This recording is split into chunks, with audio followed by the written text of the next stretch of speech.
E di që e lodh, të gjithë do njëherë lodhemi. Bëjmë lutje dhe nuk e ndjejmë përgjigjen me njëherë, por i mbolojmë lotët me buzëqeshje dhe ecim përpara vetëm me shpresë. Nuk je vetëm, ndoshta ke qenë më afër fesë një kohë, e ke pas një zemër që digjej për namaz, për lutje e për dhikër. Por jeta ndodhi, gabimet ndodhen, largimi ndodhi. Tash ndihesh i ftohtë, i humbur, edhe pse në thelb akoma e don Allahun. Por të vjen marrë, të vjen vështirë me u kthy. E po e shtyn ditën e kthimit prej frikës se si e më ai që ishe. Por dëgjoj mirë, Allahu nuk ka kërku nga ti me u kthy perfekt. Ai ka kërku veç me u kthy. Një hap i vogël prej teje, edhe ai të vjen më afër se që e imagjinon. Ai të don ende, e pret ende. Ai është më afër se venat e qafës sate, dhe ai e di zemrën tënde më mirë se ti vetë.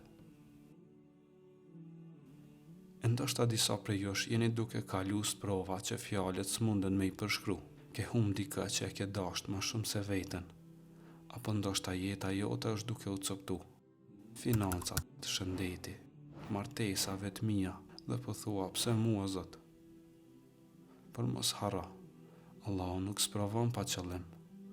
Ai nuk e dërgon dhimbjen për me të shkatru, por me të pastru, për me të quë më afër ti. Ndoshta se kupton tash, për një ditë ke me i pa përgjigjet për çdo lutje që i ke ba me lot. Disa sprovohen që të pastrohen, disa që të forcohen, e disa që të zgjohen.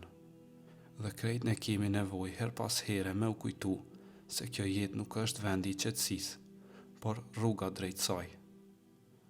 Kështu që nëse je praktikues dhe ndihesh i lodhur, vazhdo. Allahu e sheh përpjekjen tënde.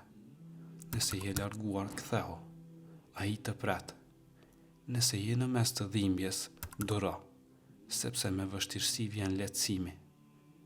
Ti si je vetëm, kur s'ke qenë, e kur s'do të jesh. Të mirët kur t'i shpërblesh, lartyre të mos më lesh, shoqëri me ta një vend të më bësh.